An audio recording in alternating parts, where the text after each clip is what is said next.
இந்த பூமியில் பிறந்த ஒவ்வொருத்தருமே மையப்புள்ளி தான். ஏன் அப்படின்னு கேட்டிங்கன்னா, உங்களை கொண்டு தான் இந்த உலகத்தை நீங்கள் வரையறுக்க போகிறீங்க.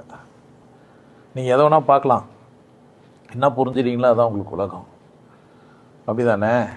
நீங்கள் ஏதோ கற்று வச்சுருப்பீங்க, கற்றுனீங்க, எல்லாமே காரணம் நீங்கள் தான். நீங்கள் நல்லா இருக்கிறதுக்கும் காரணம் நீங்கள் தான், நீங்கள் கெட்டு போகிறதுக்கும் காரணம் நீங்கள் தான். எல்லாம் உங்களை கொண்டு தான் இருக்குது. நீங்கள் சிந்திக்கிற விதம், நீங்கள் கற்றுக்கிறதுனால சிந்தித்தாலும் கூட சிந்திக்கிற விதம், வழியை கூட ஏற்றுன்னு போகிறீங்க. நிறைய பேர் இடத்துல செருப்படாதுன்னு ஒருத்தன் சொன்னால் நீங்கள் ஒத்துக்கிறீங்கன்னா நீங்கள் எப்பேற்பட்டாலே. சாப்பிட்டா செரிச்சிக்கிறீங்க, ஆனால் அதில் சைவம் அசைவம் பார்த்துக்கிறீங்கன்னா பாவம் தான். சைவ சாப்பாட்டில் யாருன்னா எதை சாப்பிட முடியுமா? அரளியை சாப்பிட முடியுமானா முடியாது. எவ்வளோ விஷச்செடிகள்லாம் இருக்குது, கொடிய விஷச்செடிகள்லாம் இருக்குது. இந்த சப்பாத்தி கல்வி, இன்னொன்று அந்த ஒரு ராஜக்கண்ணி மாதிரி ஒரு முள்ளாக இருக்கும் ஒரு காய், ஊமத்தங்காய், அதெல்லாம் நிறைய இருக்குது சைவத்துலேயும் அசைவத்துலேயுமே.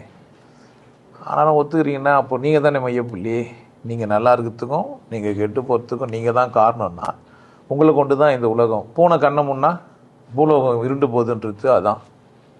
அப்போ சாத்தியம்தான் புரிஞ்சிச்சா? அப்போ நீங்கள் தான் உங்களை வளமாக வச்சுக்கணும், நல்லா இருக்கணும்னு நினைக்கணும்.